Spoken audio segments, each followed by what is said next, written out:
3 భాగాలుగా విభజిస్తే ప్రకటన గ్రంథాన్ని 6-9 అధ్యాయాలు చూసినట్టయితే మొదటి 3.5 సంవత్సరముల శ్రమల గురించి చెప్పబడుతుంది. 10-14 చూసినట్టయితే మొదటి 3.5 సంవత్సరాలు, చివరి 3.5 సంవత్సరం మధ్య భాగం ఇది. 15వ అధ్యాయం నుండి 19వ అధ్యాయం కానీ చూసినట్టయితే చివరి 3.5 సంవత్సరం శ్రమలు. ప్రకటన గ్రంథంలో 7 సంవత్సరముల శ్రమలు ఉంటాయని మనకు తెలుసు. మొదటి 3.5 సంవత్సరములు మామూలు శ్రమలు అయితే రెండవ 3.5 శ్రమలు మహాశ్రమలు అంటారు. అటు 6-9 మొదటి 3.5 సంవత్సరములు, 10-14 2 శ్రమల మధ్య భాగము, 15-19 అధ్యాయాలు చివరి 3.5 సంవత్సరములు. ప్రకటన గ్రంథం యొక్క క్రమం చూసినట్టయితే ఎలా ఉంటుందంటే 2వ అధ్యాయము 3వ అధ్యాయం ఇది సంఘ యుగము అని చెప్పబడుతుంది. 7 సంఘాల గురించి మాట్లాడతారు. మరి కాలం ఏమిటి? పెంతెకోస్తు దినం నుంచి సంఘం ఎత్తబడు వరకు ఏముంది? ఇక్కడ 2-3 అధ్యాయాల్లో 7 సంఘముల గురించి రాయబడింది. ఎఫెసు సంఘం నుంచి లవొదికయ సంఘము, చరిత్రలో ఉన్నటువంటి సంఘముల గురించి చెప్పబడింది. మనము సంఘ స్థితిని అప్పటి సంఘాలతో చెప్పబడిన సంఘాలతో కూడా పోల్చుకోవచ్చు. ఇక్కడ ఉన్న ముఖ్య ఉద్దేశం ఏమిటంటే సంఘం ఇంకా లోకంలో ఉన్నది, అంటే ఎత్తబడలేదు. Church is still on the earth. ఏం చేస్తుంది సంఘము? సువార్తను ప్రకటిస్తుంది, రక్షణ పొందిన వారిని దేవుని రాజ్యంలోకి చేరుస్తున్నది, రక్షణ పొందిన వారిని క్రీస్తు సారూప్యంలోకి మలుస్తూ ఉన్నది. ఇలా జరుగుతుంది. అయితే సంఘం ఎత్తబడుతుంది. ఇక్కడ 3 అభిప్రాయాలు ఉన్నాయి, 3 కోణాలు. శ్రమల ముందు సంఘం ఎత్తబడుతుంది, శ్రమల మధ్యలో ఎత్తబడుతుంది, శ్రమల తర్వాత. Pre tribulation, mid tribulation and post tribulation. ఇక్కడ సంఘం మనం నమ్మేది ఏమిటంటే ప్రీ ట్రిబులేషన్, అంటే శ్రమల ముందే సంఘం ఎత్తబడుతున్న సిద్ధాంతాన్ని మనం ఆ యొక్క వ్యూని మనం నమ్ముతాం. 4వ అధ్యాయం ప్రకటన 4వ అధ్యాయం ముందే సంఘం ఎత్తబడుతుంది. ఎందుకు? 3-4 అధ్యాయాల మధ్య చూసినట్టయితే ప్రకటన 3:10 కూడా మనం కంపేర్ చేసుకోవచ్చు. ఇక్కడ మొదటి తెస్సలోనిక పత్రిక 4:16-17 వరకు, యోహాను సువార్త 14:1-3 వరకు కూడా కంపేర్ చేసుకోవచ్చు. మెయిన్గా మొదటి తెస్సలోనికలు 4వ అధ్యాయం 16-17 ఈ యొక్క శ్రమల ముందు సంఘం ఎత్తబడుతున్నటువంటి దానిని సపోర్ట్ చేసేది. ఇక ఏమిటి ఈ సంఘం ఎత్తబడటం అంటే? ఏమిటంటే యేసుక్రీస్తు తన పరిశుద్ధుల కొరకు మధ్యాకాశంలోకి వస్తాడు. నిజమైనటువంటి సంఘము ఆయనతో పాటు ఎత్తబడుతుంది బూర శబ్దంతో. 3వ అధ్యాయం తర్వాత నుంచి సంఘం అనే మాట కనిపించదు. కాబట్టి దీనిని కూడా ఆధారం చేసుకునే వారు శ్రమల కాలంలో సంఘం అన్నటువంటిది లోకంలో ఉండదు అని చెప్తారు. దాని గురించి మళ్ళీ ధ్యానిద్దాం. ఈరోజు టైం సరిపోతే మిడ్ ట్రిబులేషన్ గురించి మాట్లాడుకుందాం. 4వ అధ్యాయము 5వ అధ్యాయాలు చూసినట్టయితే ఇది పరలోకంలో ఉన్నటువంటి దృశ్యం చూడవచ్చు. సంఘము పరలోకంలో ఉంటుంది. 24 పెద్దలు ప్రతినిధులుగా ఉంటారు. వారు దేవుణ్ణి ఆరాధిస్తూ ఉంటారు. అలాగే గొర్రెపిల్ల అయినటువంటి క్రీస్తు ముద్రించబడినటువంటి స్క్రోల్ని తీసుకుంటాడు, ముద్రలు కలిగినటువంటి పుస్తకాన్ని తీసుకుంటాడు. దీని అర్థం ఏమిటి? భూలోకంలో తీర్పు తీర్చడానికి అధికారం కలిగి ఉండడం. ఆ ముద్రలు విప్పడం అంటే తీర్పును అమలు చేయడానికి అధికారం కలగడం అన్నమాట. ఇక్కడ నుండి శ్రమలు ప్రారంభం అన్నటువంటిది మనం చూడవచ్చు. 6వ అధ్యాయం నుంచి 18వ అధ్యాయం వరకు చూస్తే 7 ఏళ్ళ శ్రమలు అంటే మనం చూడవచ్చు. టైం ఫ్రేమ్ ఎలా ఉంటుందంటే సంఘం ఎత్తబడిన తర్వాత దానియేలు గ్రంథము 9వ అధ్యాయము 27వ వచనం కూడా ఒకసారి చూసుకుందాం. అతడు 1 వారము వరకు అనేకులకు నిబంధన స్థిరపరచును. అతడు అంటే సాతాను, అంత్యక్రీస్తు. అర్ధవారమునకు బలిని నైవేద్యము నిలిపివేయును. హేయమైనది నిలిచి వరకు నాశనం చేయవాడు వచ్చును. నాశనము చేయడానికి రావాలని నిర్ణయించిన నాశనం ముగించే వరకు ఇలాగ జరుగును. కాబట్టి 1 వారం అంటే 7 సంవత్సరములు, అర్ధవారం అంటే 3.5 సంవత్సరములు. బలి ఆగిపోతుంది, నేనే దేవుడని ప్రకటిస్తాడు. కాబట్టి ఇక్కడ జరిగేటువంటి విషయం ఏంటంటే ఇప్పటి వరకు 69 వారములు గడిచిపోయాయి. 70వ వారం ఎప్పుడు స్టార్ట్ అవుతుందో తెలియదు. కాబట్టి సిద్ధంగా ఉండాలి. సిద్ధంగా ఉండడం అంటే మనము రక్షణ పొంది దేవుని పని చేస్తూ రక్షణ పొందని వాళ్ళని దేవుని రాజ్యంలోకి తీసుకురావాలి.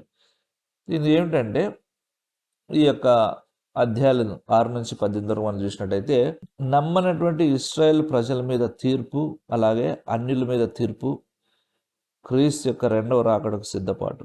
రెండవ రాకడ అంటే భూమి మీదకి రావడం. ఈ అధ్యాయాలు దేన్ని ఫోకస్ చేస్తాయి?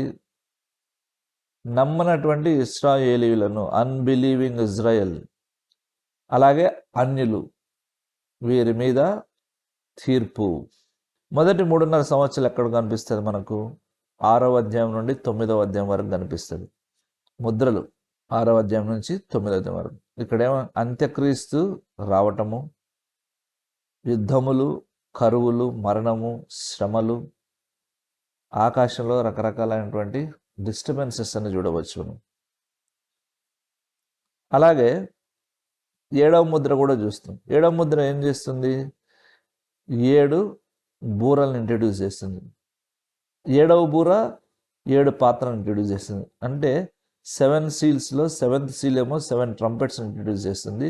7 ట్రంపెట్స్లో 7th ట్రంపెట్ ఏమో 7 పాత్రలను, బౌల్స్ని వేస్తున్నమాట. ముద్రలు అనేవి కొంచెం శ్రమలు ఉంటాయి. ఇక్కడ ఏం జరుగుతుంది? 7th సీల్లో 7 బూరలు స్టార్ట్ చేసిన 144,000 మంది యూదులు, అంటే నమ్మినటువంటి యూదుల్ని దేవుడు ముద్రిస్తాడు. వారు దేవుని నమ్ముకొని ఉన్నటువంటి గోత్రములు, 12 గోత్రముల నుంచి, ఒక గోత్రం నుంచి 12,000 మంది రక్షణ పొందుతారు యూదులు. వీరిని ప్రకటన 7వ అధ్యాయంలో సాక్షులుగా వాడుకోవడం కూడా చూస్తాం. అలాగే ప్రకటన 10 నుంచి 11 వరకు యెరూషలేములో 1260 రోజులు, అంటే 3.5 సంవత్సరములు, 2 విట్నెసెస్, 2 సాక్షులు యెరూషలేములో 3.5 సంవత్సరములు దేవుని గురించి సాక్ష్యం ఇస్తారు. మరి గ్రేట్ ట్రిబులేషన్, మహాశ్రమలు 2వ 3.5 సంవత్సరములు ఏమిటి? ప్రకటన 12 నుంచి 18 అధ్యాయాలు చూసినట్టయితే 12వ అధ్యాయంలో సాతానుని భూమి మీదకి పడదోస్తాడు. అంత్యక్రీస్తు తర్వాత అబద్ధ ప్రవక్త 13వ అధ్యాయంలో వీరు రావటం మళ్ళా చూస్తాం. ముద్రలు అన్నటువంటి స్టార్ట్ అవుతుంది. 13వ అధ్యాయం, ప్రకటన 13వ అధ్యాయం చాలా కాంట్రవర్షియల్, వివాదాస్పదమైనది, చాలా ముఖ్యమైనటువంటిది. ఎందుకంటే ముద్రలు అనేటువంటి మనము స్టార్ట్ అవడం చూస్తాం. తర్వాత 16వ అధ్యాయంలో ఏం చూస్తామంటే పాత్రలు కుమ్మరించబడి ఫైనల్ అనమాట, ఇంకా చివరి ఉగ్రత దినములు, శ్రమల దినములు, రాజకీయ బబులోను, పొలిటికల్గా, మతపరంగా అన్ని వ్యవస్థలు తీర్పు తీర్చబడతాయి 17-18 అధ్యాయాల్లో. బబులోన్ అనేటువంటిది ఒక ప్రాంతం కింద వస్తుంది. అది రోమ్ కావచ్చు, గవర్నమెంట్ వ్యవస్థ కావచ్చు. 19వ అధ్యాయంలో మనం చూసినట్టయితే క్రీస్తు యొక్క రాకడ, అంటే ఆయన ప్రత్యక్షం అవటం, అందరికీ కనిపిస్తాడు భూమి మీద తన యొక్క పరిశుద్ధులతో కూడా, అంటే ఎత్తబడిన సంఘంతో కూడా భూమి మీదకి వస్తాడు. అంత్యక్రీస్తు తర్వాత అబద్ధ ప్రవక్తను ఏం చేశారంటే అగ్నిగుండంలో పడేస్తారు. తర్వాత హర్మగుద్దన్ అనే యుద్ధం స్టార్ట్ అవుతుంది. 19వ అధ్యాయం 11 నుంచి 21 వరకు చూసినట్టు అన్ని రాజ్యాలు ఓడిపోతాయి. ఇప్పుడే మీరు చూడండి ఎలాగుందంటే ఇజ్రాయెల్ దేశం ఒంటరిది అవుతుంది. అమెరికా మాటలు మేము వినము అని బెంజమిన్ నెతన్యాహు అన్నాడు. లెబనాన్ మీద దాడులు ఆపేయమంటే మాకు సంబంధం లేదన్నట్టుగా మాట్లాడడం మొదలవుతున్నాడు. ఇలాగే అమెరికా, ఇరాన్, రష్యా, చైనా వీళ్ళందరూ ఒకవైపు వెళ్ళిపోతారు. శ్లోక పరిస్థితులు అలాగే ఉన్నాయి. అన్ని దేశాలు కలిపి ఇస్రాయల్ మీద దాడి చేయడానికి వెళ్ళినప్పుడే ఈ అర్మగెద్దోన్ అనేటువంటి ప్లేస్లో యుద్ధం జరగబోతున్నప్పుడు క్రీస్తు అప్పుడు తన దూతలతో వచ్చి, తన సంఘంతో వచ్చి దేశాలతో, ప్రపంచంతో పోరాడి నాశనం చేసి ఇస్రాయల్ని ప్రొటెక్ట్ చేస్తాడు. క్రీస్తు వాగ్దానం చేసినటువంటి మత్తయి సువార్త 24వ అధ్యాయము 29 నుండి 31, జకర్యా 14లో చేసిన వాగ్దానం నెరవేరుతాయి. ప్రకటన గ్రంథం 20వ అధ్యాయం 1 నుంచి 6 వచనం 1000 సంవత్సరముల పాలన. ఈ 1000 సంవత్సరాల పాలనలో సాతాను బంధించబడతాడు. ఎన్ని సంవత్సరాలు? 1000 సంవత్సరాలు బంధించబడతాడు. కాబట్టి మనము భూమి మీద 1000 సంవత్సరములు జీవిస్తాం. నూతన ఆకాశం, నూతన భూమి, నూతన యెరూషలేము, నూతన మందిరము, ఇవే. ఆ 1000 సంవత్సరములు భూమి మీద మనం ఉంటాము, సాతాను బంధించబడతాడు. నీతి, సమాధానము ఇవన్నీ మనకు కనిపిస్తాయి. అయితే చివరి తిరుగుబాటు ప్రకటన 20 అధ్యాయం 7-15లో తీర్పు. సాతాను రిలీజ్ చేయబడతాడు 1000 సంవత్సరాల తర్వాత. మరలా దేశాలన్నింటినీ వెనకేసుకొస్తాడు. కంప్లీట్గా ఓడిపోయి అగ్నిగుండంలోకి నెట్టబడతాడు. అప్పుడు ధవల సింహాసనపు తీర్పు అన్నటువంటిది వైట్ థ్రోన్ జడ్జిమెంట్ అంటారు. ప్రతి అవిశ్వాసి అప్పుడు తీర్పు తీర్చబడతాడు, నరకానికి పంపించబడతాడు. దానికి ముందే బీమా జడ్జిమెంట్ అని ఉంటుంది. 2 కొరింథీ 5:10 మనము దేహంతోనూ శరీరంతో చేసిన క్రియలు మంచివైనను చెడ్డవైనను సరే దేవుని పీఠం ఎదుట మనం లెక్క అప్పగించవలసి. అది బీమా జడ్జిమెంట్. అంటే మనం చేసినటువంటి మంచి పనులకు ప్రతిఫలం, అది రివార్డ్స్ ఇస్తాడు. అయితే 1000 ఏళ్ల పరిపాలన అయిపోయిన తర్వాత జరిగేటువంటి ధవల సింహాసనం తీర్పు మాత్రం అవిశ్వాసులు తీర్పు తీర్చబడతారు, నరకంలోకి నెట్టబడతారు. ప్రకటన 21-22 అధ్యాయాల్లో నూతన ఆకాశం, నూతన భూమి, నేను తప్పు చెప్పాను, అది 21లో ఉంటుంది. 21-22 మధ్య నూతన ఆకాశము, నూతన భూమి సృష్టించబడుతుంది. దేవుడు తన ప్రజలతో నిత్యము కలిసి ఉంటాడు. నూతన యెరూషలేము క్రిందికి దిగి వస్తుంది.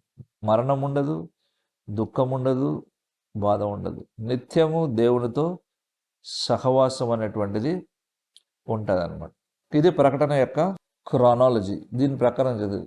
ఇప్పుడు శ్రమల మధ్యలో సంఘం ఎత్తబడుతుంది అంటే మిడ్ ట్రిబులేషన్ గురించి మనం మాట్లాడుకుందాం. ప్రకటన 11-15, రెవల్యూషన్ 11-15 తెరిచి ఓపికతో చదివితేనే కాన్సెప్ట్ అర్థమవుతుంది. 7వ దూత బూర ఊదినప్పుడు పరలోకంలో గొప్ప శబ్దములు పుట్టెను. ఆ శబ్దములు, ఈ లోక రాజ్యం మన ప్రభు రాజ్యమును, ఆయన క్రీస్తు రాజ్యమును ఆయన యుగముల వరకు ఏలును అనెను. ఇక్కడ వీళ్ళు మిడ్ ట్రిబులేషనిస్ట్స్ ఏం చెప్తారంటే సంఘం అన్నటువంటిది శ్రమల మధ్యలో ఎత్తబడుతుంది. అంటే 7వ బూర ఊదబడినప్పుడు తరువాతనే పాత్రల ఉగ్రత, అంటే బౌల్స్ జడ్జిమెంట్, మహా తీవ్రమైనవి బౌల్స్ జడ్జిమెంట్. ప్రకటన గ్రంథం 15-16 మధ్యలో ఇది మహాశ్రమల కాలంలో పాత్రలు కుమ్మరించబడతాయి. దానికి ముందు జస్ట్ 3.5 సంవత్సరం, మొదటి 3.5 సంవత్సరాలు అయిన వెంటనే సంఘం ఎత్తబడుతుందని వీరి యొక్క వాదన. బాగా అర్థం చేసుకోండి. సంఘం ఎత్తబడటము, క్రీస్తు రాకడ, అంటే భూమి మీద క్రీస్తు రావడానికి 3.5 సంవత్సరాల గ్యాప్ ఉంటుంది. ఎందుకు అంటారు గ్యాప్ అని? మనమేమో 7 ఏళ్ల గ్యాప్ అంటాము. సంఘం ఎత్తబడడానికి క్రీస్తు రాకడదు. ఎందుకంటే శ్రమల ముందే ఎత్తబడుతుంది మనం అంటాం. మిడ్ ట్రిబులేషన్స్ ఏమంటారు? శ్రమలు 3.5 సంవత్సరాలు దాటిన తర్వాత సంఘం ఎత్తబడుతుంది. కాబట్టి ఆ శ్రమలకు, ఆ సంఘం ఎత్తబడడానికి, క్రీస్తు రావడానికి కేవలం 3.5 సంవత్సరాలు మాత్రమే టైం ఉంటుందని దేన్ని ఆధారం చేసుకొని వీరు ఈ యొక్క కంక్లూజన్కి వచ్చారు. 2వ తెస్సలోనికైలు 2వ అధ్యాయము 1-3 వచనములు. 2 తెస్సలోనికైలు 2వ అధ్యాయము 1-3 వచనం. సహోదరులారా, ప్రభు దినం ఇప్పుడే వచ్చి ఉన్నట్టుగా ఆత్మ వలనైనను మాట వలనైనను మా ఎదురు నుండి వచ్చినదని చెప్పిన పత్రిక వలనైనను ఎవడైనా చెప్పినట్లా మీరు త్వరపడి చంచల మనస్కులు కాకుండా వలననియు బెదరకుండా వలననియు మన ప్రభువైన యేసుక్రీస్తు రాకడను బట్టి మనం ఆయన వద్ద వాడుకొనుటను బట్టి మిమ్మల్ని వేడుకొనుచున్నాము. మొదట భ్రష్టత్వం, ఇది ఇంపార్టెంట్. మొదట భ్రష్టత్వం సంభవించి నాశన పాత్రుడకు పాప పురుషుడు బయలుపడితే కానీ ఆ దినము రాదు. ఇది వీళ్ళు మెయిన్ థింగ్. మొదట భ్రష్టత్వము, రెండవది నాశన పాత్రుడు అంటే అంత్యక్రీస్తు బయలుపడితే కానీ ఆ దినం రాదంటాడు. అంటే క్రీస్తు రాకడ. నాశన పాపురుషుడు ఏం చేస్తాడు? సంఘంలో, యెరూషలేములో, మందిరంలో నేనే దేవుణ్ణి అంటాడు మొదటి 3.5 సంవత్సరాలు అయిన తర్వాత. భ్రష్టత్వము. వీళ్ళు ఎక్కడ తప్పటడు చేశారంటే దానియేలు గ్రంథం 7వ అధ్యాయము 25వ వచనం. ఆ రాజు మహోన్నతునికి విరోధముగా మాట్లాడుచు మహోన్నతుని భక్తులను నలగొట్టును. అతడు పండుగ కాలంలో న్యాయ పద్ధతులను నివారణ చేయబూనుకొనను. వారి యొక్క కాలములు అర్ధకాలం అతని వశం ఉంచబడదు.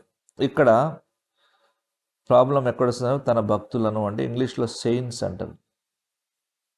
వీళ్ళు 2 విషయాలు మనకు ఎక్స్ప్లెయిన్ చేయాలి. భక్తులు ఎవరి భక్తులు? క్రీస్తు దినము అంటే యేసుప్రభు వచ్చే దినాన్ని సంఘం ఎత్తబడిన దాన్ని ఒకటేనా కాదా అనేది వీళ్ళు వివరించాలి. అర్థమవుతుంది కదా? ఎందుకంటే ఆ మహాదినాన్ని వీళ్ళు ఏమంటారంటే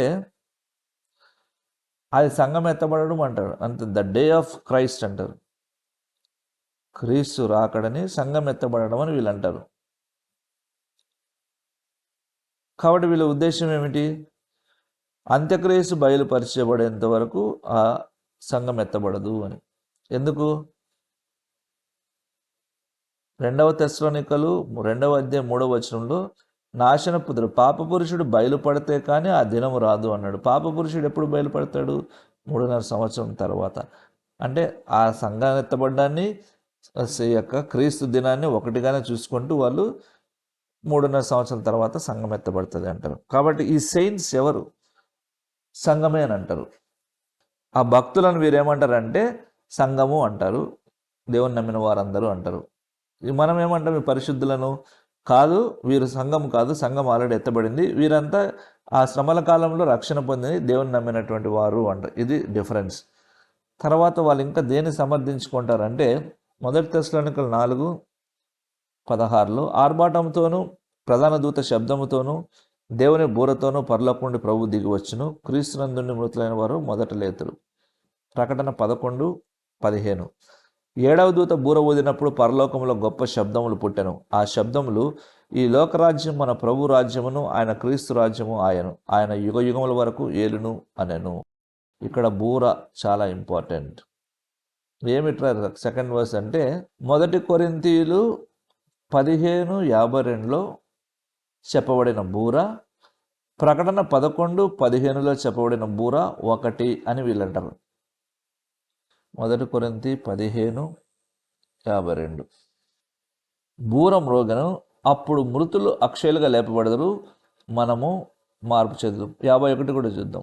ఇదిగో మీకు ఒక మర్మం తెలుపుచున్నాను, మనమందరం నిద్రించాం కానీ నిమిషములో ఒక్క రెప్పపాటున కడబూర మ్రోగానే మనమందరము మార్పు పొందుదాము. కడబూర అంటే బూరలన్నీ 7 ఉన్నాయి. కాబట్టి వీళ్ళు ఏమనుకుంటారు? 1 కొరింథీ 15లో చెప్పబడిన కడబూర, ప్రకటన గ్రంథం 11లో చెప్పబడిన 7వ బూర 2 ఒకటే. కాబట్టి వీళ్ళు ఈ కంక్లూజన్కి వస్తారు. కానీ ఇక్కడ డిఫరెన్స్ ఉందన్నమాట. ఏమిటంటే 11వ అధ్యాయం ప్రకటనలో ఊదిన 7 బూరల్లో ఆ సిరీస్లో చివరిది కాబట్టి అది చివరి బూర అనొచ్చు మనం. అయితే వీరు అనుకుంటున్న 1 కొరింథీ 15వ అధ్యాయంలో కడబూర, ప్రకటన గ్రంథం 11లో ఉన్నటువంటి 7వ బూర 2 ఒకటి కాదు. ఎందుకు ఒకటి కాదంటే ప్రకటన గ్రంథం 11లో ఊదినటువంటి బూర ఏమిటి? జడ్జిమెంట్ స్టార్ట్ అవబోతుంది అని సూచన. కానీ తెస్సలోనికలు 4:16లో ఏముంది? అది దేవుడి పిలుపై ఉన్నది. కొరింథీ పత్రికలో కూడా it's a call of God, రండి నేను వచ్చేసాను అనే పిలుపు, అంతేగాని అది తీర్పు కాదు. తర్వాత వీళ్ళు ఏం చేస్తారంటే దేవుని ఉగ్రతను ఏమంటారు? ఇది 2వ 3.5 సంవత్సరం నుంచే స్టార్ట్ అవుతుంది. అంటే పాత్రలు కుమ్మరించబడి తీర్పు స్టార్ట్ అవుతుంది చూడు, దాన్ని they call it as a Rath of God అంటారు. అందుకే మిడ్ ట్రిబ్యులేషన్ ప్రకటన 11వ అధ్యాయాన్ని మహాశ్రమల ముందు వాళ్ళు పెడతారు. అయితే ప్రాబ్లం ఉంది. ఎందుకంటే మహాశ్రమలు అన్నటువంటివి 2 సార్లు మాత్రమే ఉన్నాయి. ఆ 2 సార్లు కూడా ఎక్కడున్నాయి అంటే సంఘము ప్రకటన 11వ అధ్యాయం ముందే ఉంది. ఎందుకంటే రాత్ అన్నటువంటి శ్రమ అన్నటువంటి దాన్ని వారు చూసే విధానం డిఫరెంట్. దాన్ని వారు ఏం చేస్తారు?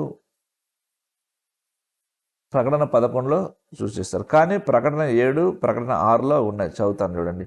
7వ అధ్యాయం 14వ వచనం. అందుకు నేను, అయ్యా నీకే తెలియనగా అతడు ఇలాగ నాతో చెప్పాను, వీరు మహాశ్రమ నుండి వచ్చిన వారు, గొర్రెపిల్ల రక్తంలో తమ వస్త్రం ఉదుక్కొని వాటిని తెలుపు చేసుకుంది. దేవుని ఉగ్రత అనేది ఇంకోటి ఎక్కడ? ప్రకటన 6:17లో, 6వ అధ్యాయం 17వ వచనం. మీరు మా మీద పడి ఆయన సన్నిధిని గొర్రెపిల్ల ఉగ్రతకును మమ్మల్ని మరుగు చేయడని పర్వతోనూ బండలతోనూ చెప్పుచూ ఉన్నారు. అంటే వీళ్ళ ఉద్దేశం ప్రకారం ప్రకటన 11 తర్వాత రావాలి, కానీ ఇది 6-7 అధ్యాయాల్లోనే ఉన్నాయి ఉగ్రత అనేటువంటిది.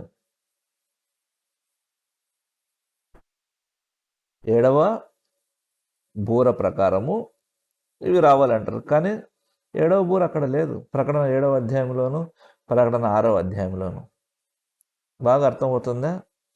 అంటే వ్యూస్ కంపేర్ చేసినప్పుడు కొద్దిగా అనలిటికల్గా మనం ఉంటే తప్ప అర్థం కాదు. నేను చెప్పింది మీరు చదువుకుంటేనే అర్థమవుతుంది. ఒకవేళ రాసుకొని ఉంటే తప్ప మీరు రెఫర్ చేసి అర్థం చేసుకోవడానికి అవకాశము ఉండదు. కాబట్టి ఇది ఈ మిడ్ ట్రిబ్యులేషన్ కానీ చూచాయిగా మనం అర్థం చేసుకోవాలంటే వీళ్ళు నమ్మేది ఏమిటంటే శ్రమల మధ్యలో సంఘం ఎత్తబడుతుంది. శ్రమలు అంటే ఏమిటి? మొదటి 3.5 సంవత్సరాల తర్వాత సంఘం ఎత్తబడుతుంది అంటాడు. ఎందుకు అంటే వాళ్ళు క్రీస్తు దినాన్ని తర్వాత సంఘం ఎత్తబడ్డాన్ని ఒకటిగానే చూస్తారు. శ్రమలు అంటుంటే వాళ్ళు ఏంటారు? రాత్ ఆఫ్ గాడ్ అంటే దేవుని యొక్క ఉగ్రత అనేది ఎట్లా చూస్తారు? ప్రకటన 11 అనుకుంటారు. కానీ 6, 7 అధ్యాయాల్లోనే దేవుని ఉగ్రత గురించి, మహాశ్రమల గురించి, ఉగ్రత గురించి 2 సార్లే రాయబడింది. అంటే వాడి ఉద్దేశము అది తప్పు. రెండవది ఏంటంటే 1 కొరింథీ 15లో ఉన్న కడబుర, ప్రకటన గ్రంథం 11, 15లో ఉన్నటువంటి 7వ బుర 2 ఒకటే అంటారు. 2 ఒకటి కాదు. ఎందుకంటే 1 కొరింథీ 15, మొదటి తెస్సలోనికలు 4లో ఊదబడిన బూర సంఘాన్ని పైకి ఎక్కిరమని పిలిచేటువంటి దేవుని పిలుపుతో కూడినటువంటిది. ప్రకటన 11 మాత్రం 7వ బూర ఊదిన తర్వాత రాబోయేటువంటి జడ్జిమెంట్కు ప్రారంభం. అది ఒకటేమో తీర్పు బూర, ఇంకొకటేమో పిలుపు బూర. కాబట్టి ఈ సిద్ధాంతాలు వాళ్ళు బేస్ చేసుకుని వాక్యాల్ని వారు అంటారు. అంతేకాకుండా వీళ్ళు ఇంకొక ఉద్దేశం ఏంటంటే దానియేలు గ్రంథంలో 7వ అధ్యాయం 25లో భక్తులు శ్రమల కాలంలో ఉన్నారు చూడండి, అంత్యక్రీస్తు వచ్చేంతవరకు భక్తులు ఉన్నారు. అంత్యక్రీస్తు ఎప్పుడు బయలుపడతాడు? 3.5 సంవత్సరం తర్వాత శ్రమలు స్టార్ట్ చేస్తాడు కదా, మహాశ్రమలు. అక్కడ అంత్యక్రీస్తు వచ్చాడు, భక్తులు అంటే సంఘమే అని అంటారు. ఈ ఈ ఈ వాక్యాలను వారు బేస్ చేసుకొని, ఈ ఆర్గ్యుమెంట్స్ వీరు బేస్ చేసుకొని శ్రమల మధ్యలో సంఘం ఎత్తబడను అని చెప్తారమ్మ. ప్రార్థన చేసుకుందాం. ప్రేమ కలిగినటువంటి తండ్రి, క్లిష్టమైన కొద్దిగా అనలిటికల్గా ఉన్నటువంటి పార్ట్స్ను జ్ఞాపకం చేసుకోవడానికి నీ బిడ్డలకు దేవా ఓ జ్ఞానమును అనుగ్రహించు, నీవే దర్శించమని ప్రార్థిస్తున్నాను. ప్రకటన గ్రంథం మాకు అర్థం అవ్వాలి, మేము సిద్ధపడాలి. లోక సంబంధమైనటువంటి బంధాలన్నీ తెంచుకొని క్రీస్తు కొరకు బ్రతకడానికి మేము ప్రయత్నాలు చేయాలి. కాబట్టి సహాయము చేయండి ప్రభువా, మమ్మల్ని బలపరచు, ముందుకు నడిపించు. మా దేవుడవు నీవే కదా, నీ నామాన్ని మహిమపరచుకును. ఇది అర్థమయ్యే కొద్దీ మేము నీకు ఇంకా సమీపంగా వస్తాం. యేసుక్రీస్తు నామమున అడుగుచున్నాను తండ్రి, ఆమెన్. తండ్రి, కుమార, పరిశుద్ధాత్మ సహవాసం మనకు తోడుండును గాక. ఆమెన్.